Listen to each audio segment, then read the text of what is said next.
नमस्कार मित्रों, मैं पवन स्वामी आज एक बार फिर से आपका इस YouTube चैनल पर हार्दिक स्वागत करता हूं। मित्रों, आज मैं आपके सामने एक नया वीडियो लेकर के हाजिर हूं। आज हम पढ़ेंगे सहायक क्रिया किसे कहते हैं, प्रेरणार्थक क्रिया किसे कहते हैं, समापिका व असमापिका क्रिया किसे कहते हैं, संयुक्त क्रिया और नाम धातु क्रिया किसे कहते हैं। देखिए, ये जो है ना, ये प्रयोग व संरचना के आधार पर क्रिया के भेद है। हमने कल पढ़ा था, कल हमने कर्म के आधार पर क्रिया के भेद पढ़ लिए थे और प्रयोग व संरचना के आधार पर जो भेद है इसमें पूर्वकालिक क्रिया का हमने कल पढ़ लिया था। तो आज हम देखिए, सबसे पहले हम शुरुआत करते हैं सहायक क्रिया के बारे में। सहायक क्रिया क्या होती है, किसे कहते हैं। देखिए, सहायक क्रिया किसे कहते हैं, मुख्य क्रियाओं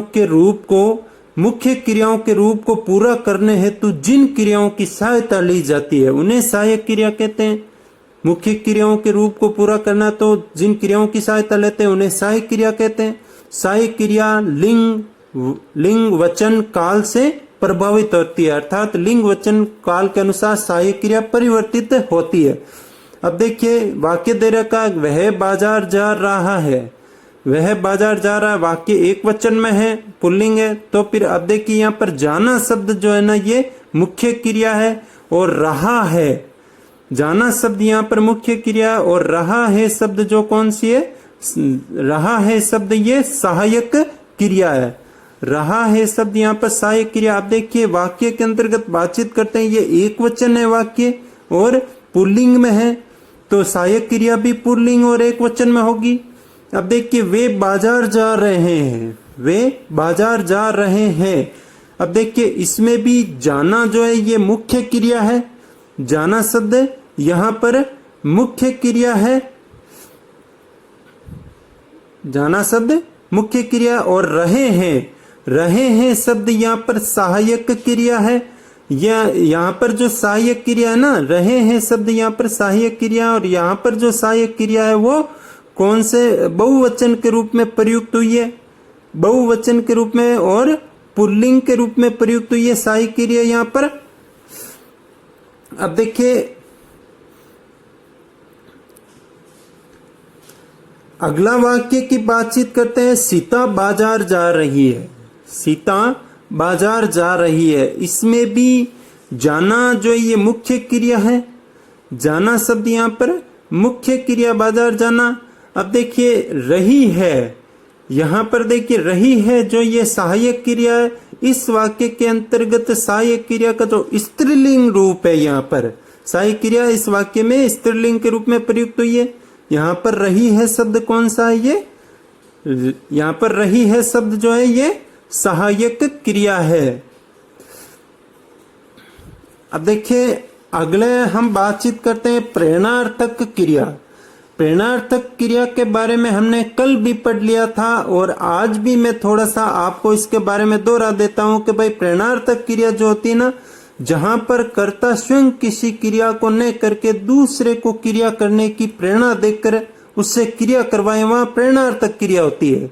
जहां पर कर्ता स्वयं किसी क्रिया को नहीं करके दूसरे को क्रिया करने की प्रेरणा देकर उससे क्रिया करवाए, वहां प्रेरणार्थक क्रिया होगी। अर्थात जो कर्ता होता है वो खुद अपना कार्य नहीं करके किसी दूसरे से कार्य करवाने की प्रेरणा दे करके उसे कार्य करवाता है। जैसे मोनिका अपने भाई से पत्र लिखवाती है। अब इस वाक्य में मोनिका खुद तो पत्र नहीं लिख रही है बल्कि अपने भाई से लिखवाती है, तो यहाँ पर ये प्रेरणार्थक क्रिया होगी। यहाँ पर जो ये पत्र शब्द है ना, यहाँ पर इस वाक्य के अंतर्गत जो ये पत्र शब्द है ये कर्म, यहाँ पर कर्म है और लिखवाती शब्द जो है ये यहाँ पर प्रेरणार्थक क्रिया है। लिखवाती शब्द यहाँ पर प्रेरणार्थक क्रिया के अंतर्गत आता है, क्योंकि मोनिका यहाँ पर खुद पत्र नहीं लिख रही है, भाई से लिखवा रही है।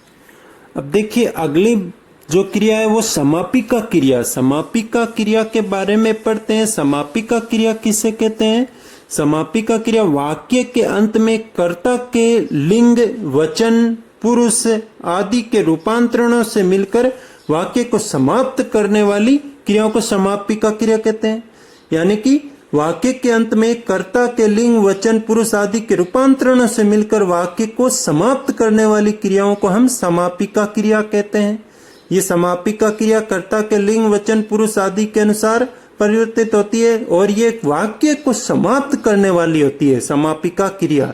जैसे शेर जंगल में रहता है। अब देखिए इस वाक्य के अंतर्गत जो रहता है शब्द, ये समापिका क्रिया है क्योंकि ये वाक्य को समाप्त कर रही है। ये यहाँ पर वाक्य समाप्त हो रहा है, समापिका क्रिया। अब देखिए राजू पढ़ता है, वाक्य दे रखा है राजू पढ़ता है। अब इस वाक्य के अंतर्गत हम बातचीत करते हैं ना, राजू पढ़ता है के अंतर्गत जो पढ़ता है वो ये पढ़ता है शब्द समापिका क्रिया है। क्यों? क्योंकि यहाँ पर पढ़ता है शब्द के बाद में वाक्य समाप्त होता है, इसलिए ये यहाँ पर समापिका क्रिया होगी। अब देखिए नीतू खेलती है, अगला वाक्य है नीतू खेलती है। नीतू खेलती के अंतर्गत जो खेलती है शब्द ना, ये समापिका क्रिया है। हमने बातचीत की थी ना कि समापिका क्रिया जो होती है ना वो लिंग के अनुसार परिवर्तित होती है। तो यहाँ पर खेलती है शब्द यहाँ पर समापिका क्रिया है क्योंकि ये वाक्य को यहाँ पर समाप्त कर रही है। अब देखिए पक्षी चहचाते हैं, यहाँ पर चहचाना, चहचाना शब्द जो है ना ये समापिका क्रिया का उदाहरण है क्योंकि यहीं पर इसी क्रिया के कारण वाक्य का समापन हो रहा है। अब देखिए अगली बातचीत करते हैं।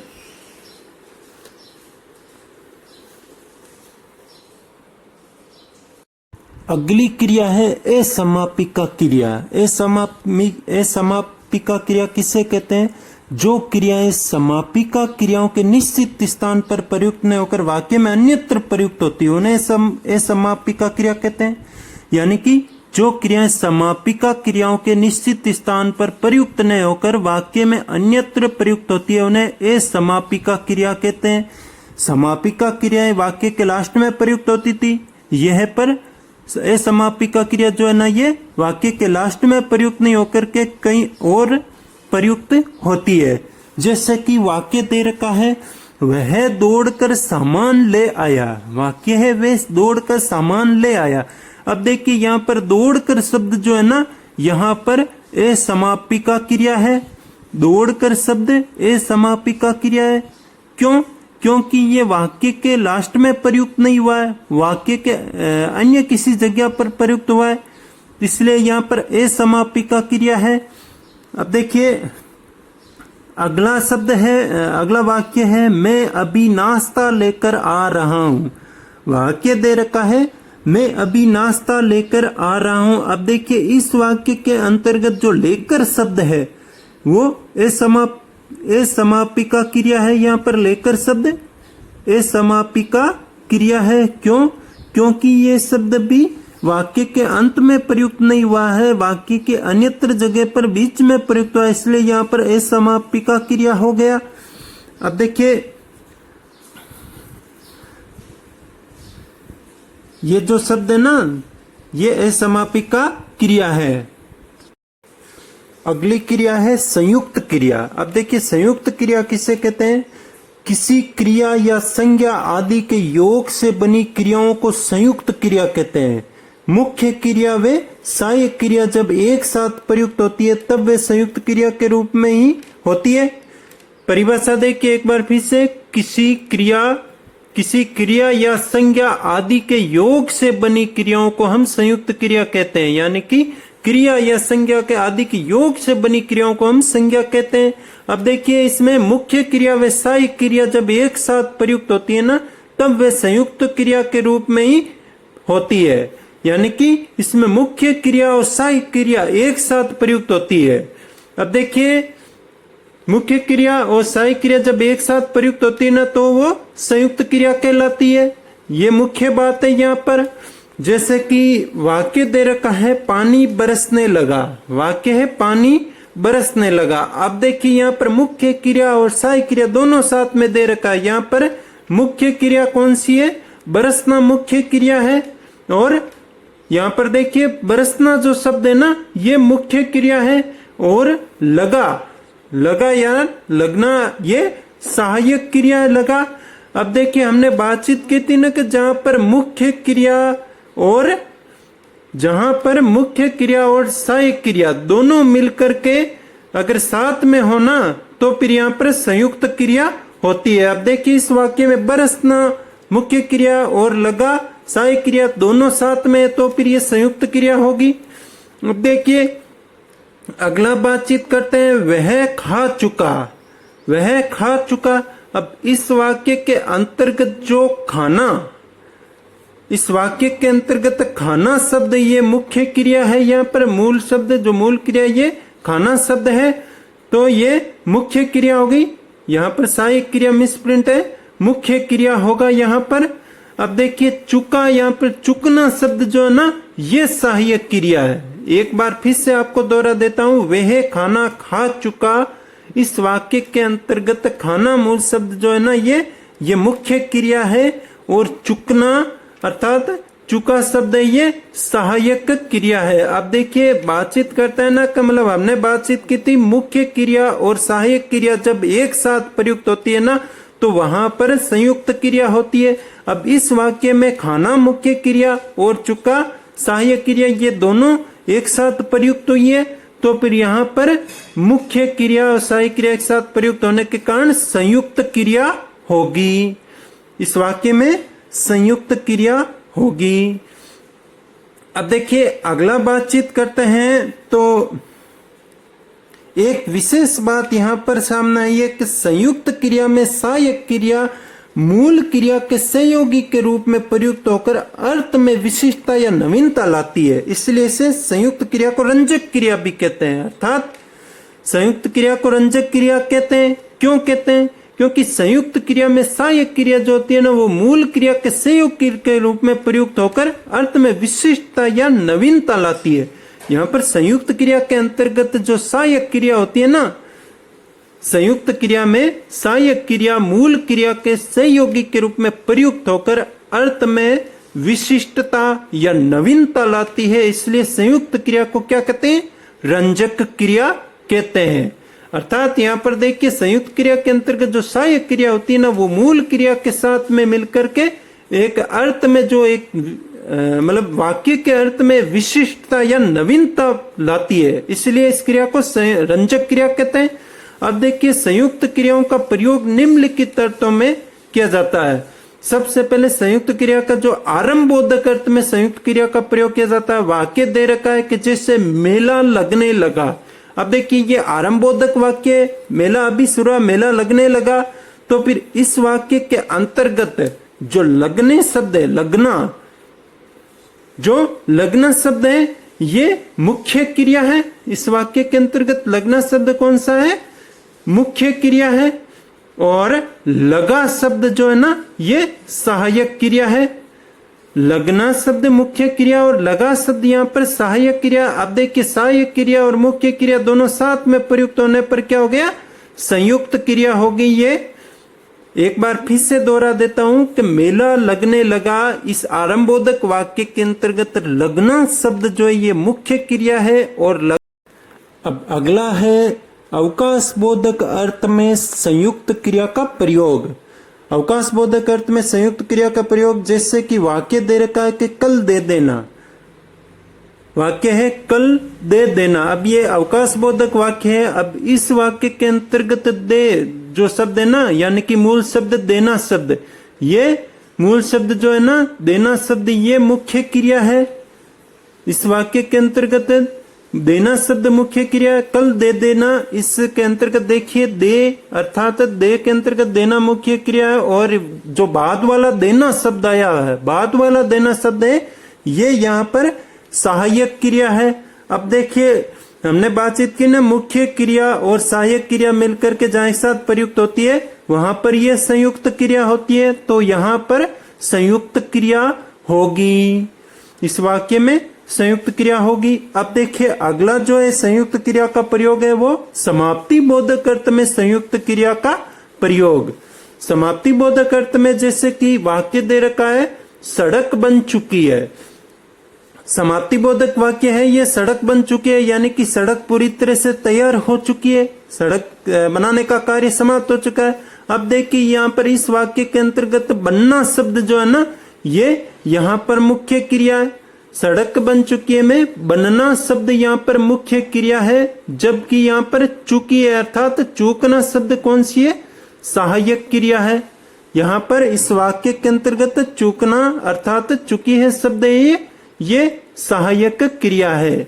एक बार फिर से दोहरा देता हूं, सड़क बन चुकी है इस वाक्य के अंतर्गत बनना शब्द मुख्य क्रिया है और चुकी शब्द यहाँ पर सहायक क्रिया है। आप देखिए मुख्य क्रिया और सहायक क्रिया जहां पर यहाँ पर एक साथ प्रयुक्त हुई है तो फिर यहाँ पर संयुक्त क्रिया होगी, यहाँ पर संयुक्त क्रिया होगी। अब देखिए अगला जो प्रयोग है शक्ति बोधक अर्थ में संयुक्त क्रिया का प्रयोग। शक्ति बोधक अर्थ में संयुक्त क्रिया का क्या प्रयोग है, जैसे कि वाक्य दे रखा है कि यह कार्य वह कर सकता है, यह एक शक्ति बोधक वाक्य है। यह कार्य वह कर सकता है, यह शक्ति बोधक वाक्य है। अब देखिए इस वाक्य के अंतर्गत बताएगा कि भाई यह कार्य सिर्फ वही कर सकता है, तो ये शक्ति बोधक है। अब इस वाक्य के अंतर्गत जो करना शब्द है यानी कि कर के अंतर्गत जो करना शब्द है ना, ये मुख्य क्रिया है। इस वाक्य के अंतर्गत कौन सा शब्द मुख्य क्रिया है, करना शब्द, जबकि यहाँ पर सकना अर्थात सकता है शब्द या अर्थात सकना शब्द यहाँ पर सहायक क्रिया है। अब देखिए हमने बातचीत की थी ना का मतलब जहां पर मुख्य क्रिया और सहायक क्रिया जो एक साथ प्रयुक्त होती है ना, तो यहां पर संयुक्त क्रिया होगी। यह कार्य वह कर सकता है, इसमें करना शब्द मुख्य क्रिया और सकना शब्द सहायक क्रिया, और जहां पर सहायक क्रिया और मुख्य क्रिया साथ में प्रयुक्त होती है ना, वो संयुक्त क्रिया होती है। अब देखिए अगला बातचीत करते हैं जो तत्काल बोधक अर्थ में संयुक्त क्रिया का प्रयोग। तत्काल बोधक अर्थ में संयुक्त क्रिया का प्रयोग, जैसे कि वाक्य दे रखा कि उसने सारा अखबार पढ़ डाला। अब ये तत्काल बोधक वाक्य है, उसने सारा अखबार पढ़ डाला, ये तत्काल बोधक वाक्य है। अब इस वाक्य के अंतर्गत देखिए पढ़ना शब्द है ना, ये पढ़ना मूल शब्द ये मुख्य क्रिया है, जबकि डालना शब्द ये सहायक क्रिया है। एक बार फिर से देख लीजिए, उसने सारा अखबार पढ़ डाला, इस वाक्य के अंतर्गत पढ़ना शब्द मुख्य क्रिया है और डाला अर्थात डालना शब्द यहाँ पर सहायक क्रिया है। यहाँ पर डालना शब्द है सहायक क्रिया। अब देखिए हमने बातचीत की थी कि मुख्य क्रिया और सहायक क्रिया जहां पर साथ में प्रयुक्त होती है ना, वहां पर संयुक्त क्रिया होती है ना।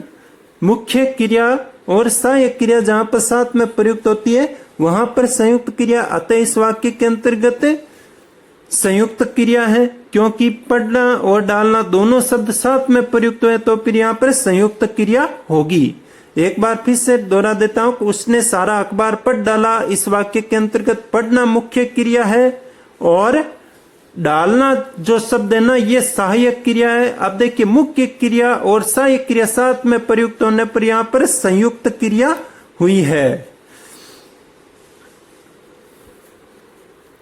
अब देखिए अगला है आकस्मिकता बोधक में संयुक्त क्रिया का प्रयोग।